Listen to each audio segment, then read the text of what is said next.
Hey everybody, welcome back to the cabin.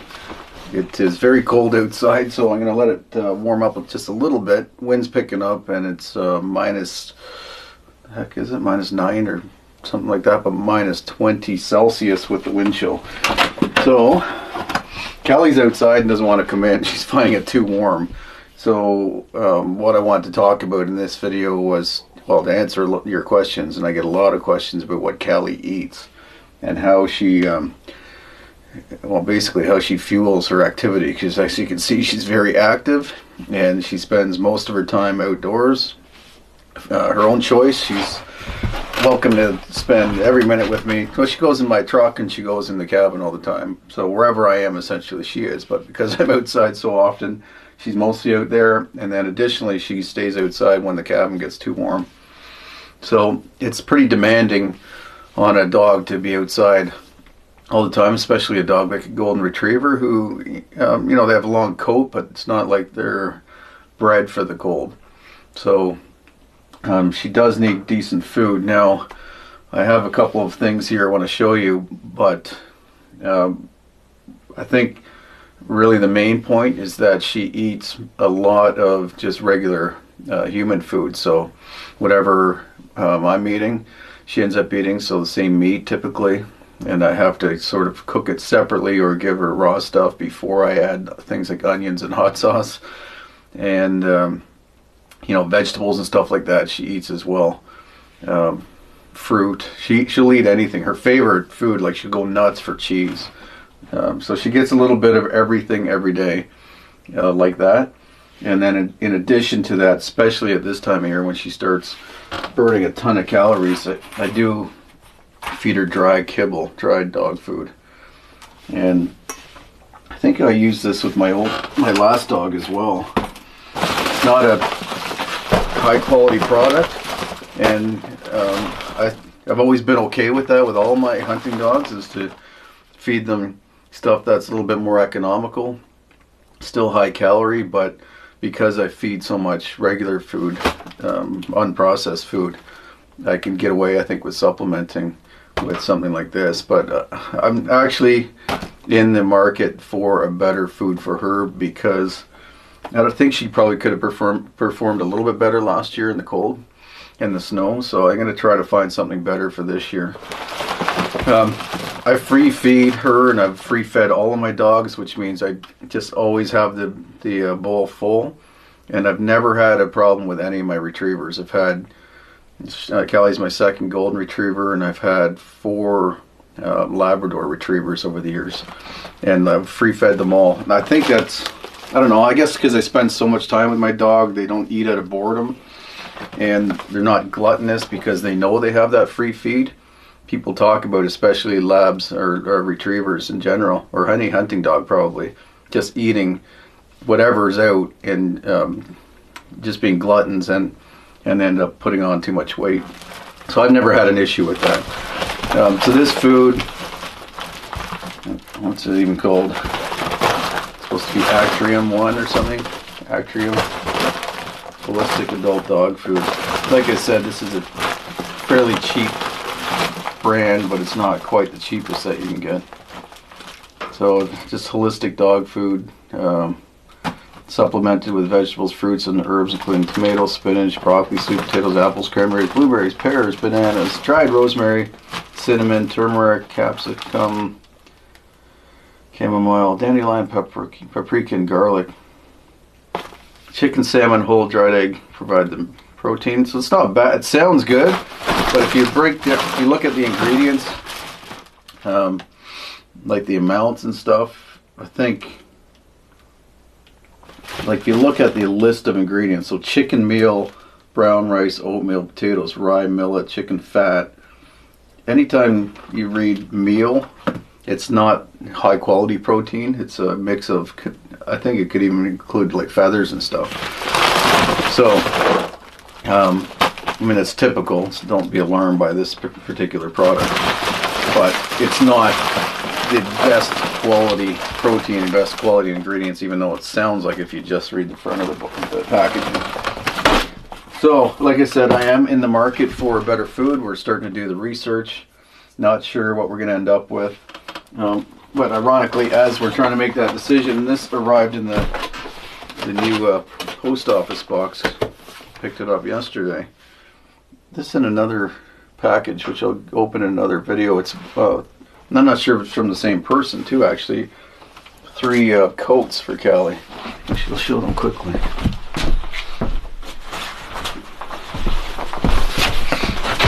Actually, I may as well talk about it quickly. So this is, I'm not sure what the brand and Land's End brand is.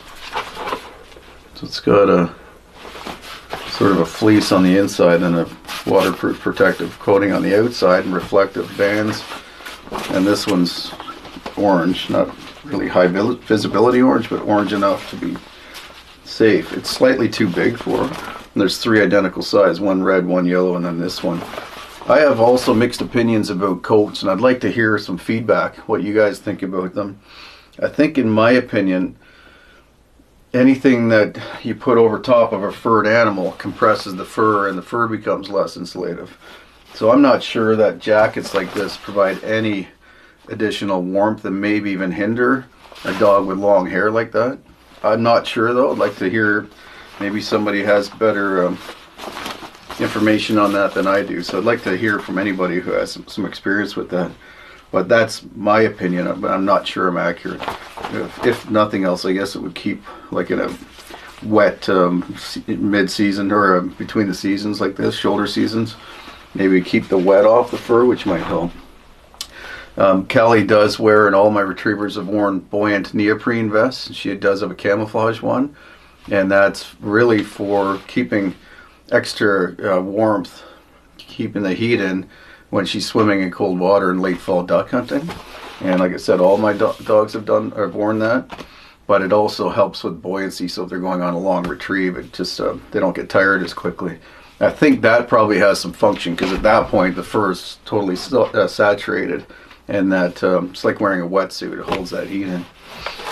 Anyway, back to this food. So this just arrived along with that, and it's interesting because I was actually wondering if a product like this existed. And what it is dehydrated dog food, which, I don't know, like dog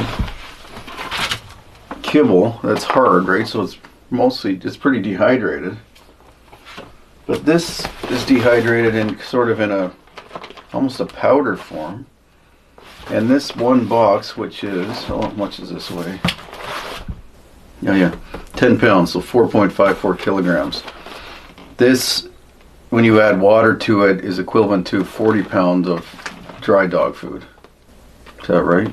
Or just 40 pounds of food, which I don't know how dry that regular kibble is.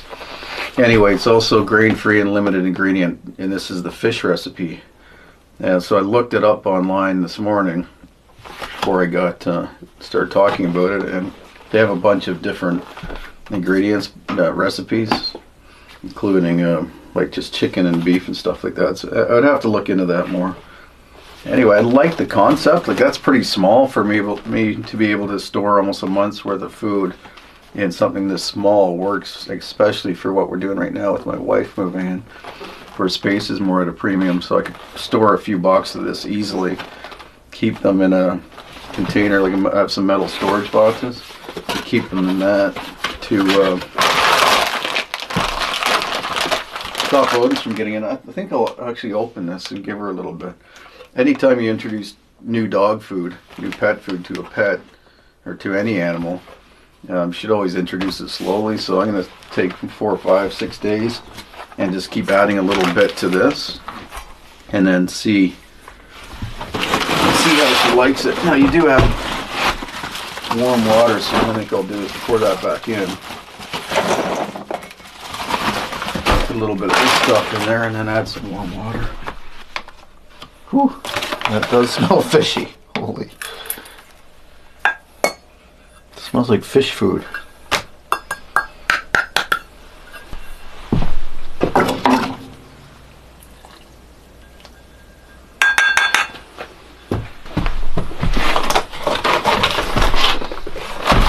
I think it says to give it a few minutes.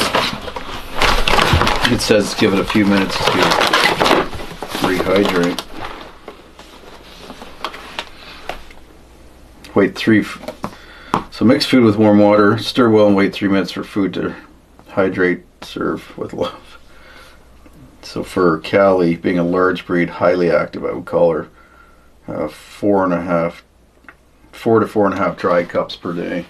So combined with the other food that I give her,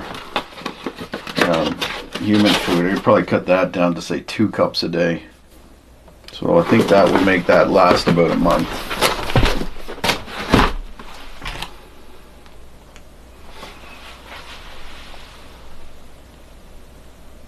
I don't want to spill that on that fabric. It'll stink forever.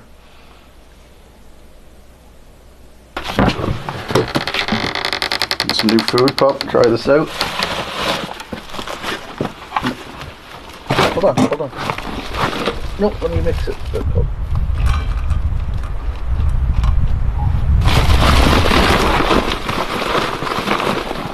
Here, give me 5. Give me 5. No, Scale, not yet. Let it hydrate for a minute. That's it. Oh, give me 5, pup. You're silly. Okay, give that a try.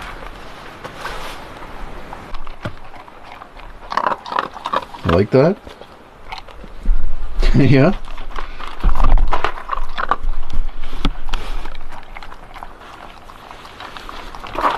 What do you think? You like it, eh? She likes it enough that she wanted to protect it from me, which I don't tolerate. I had to get her back from the food and be friendly and make sure she knows that it's my food first.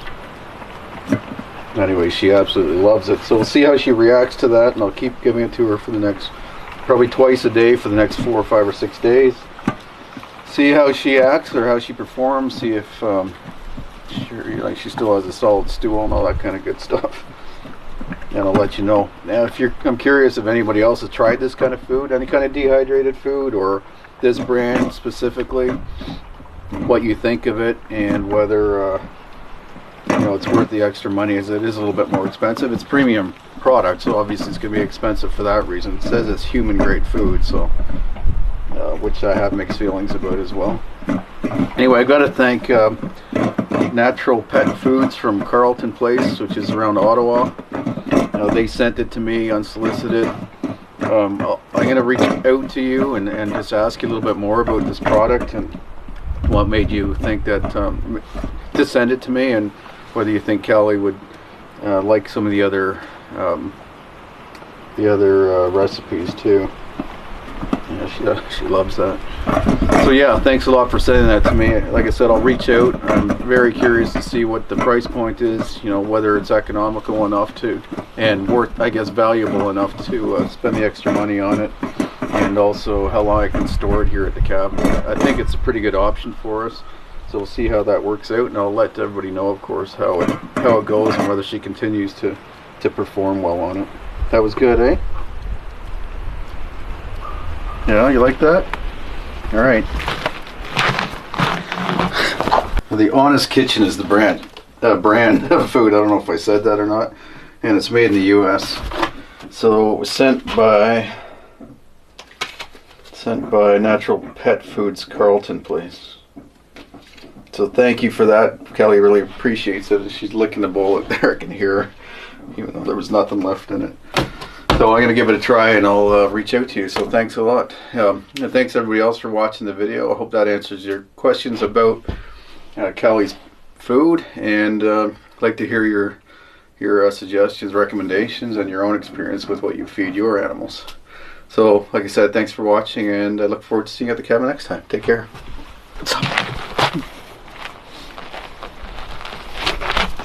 Oh, can you give me 5? Oh, 7. Exciting, eh? That was good. You like that? All right, do you want to fetch? No.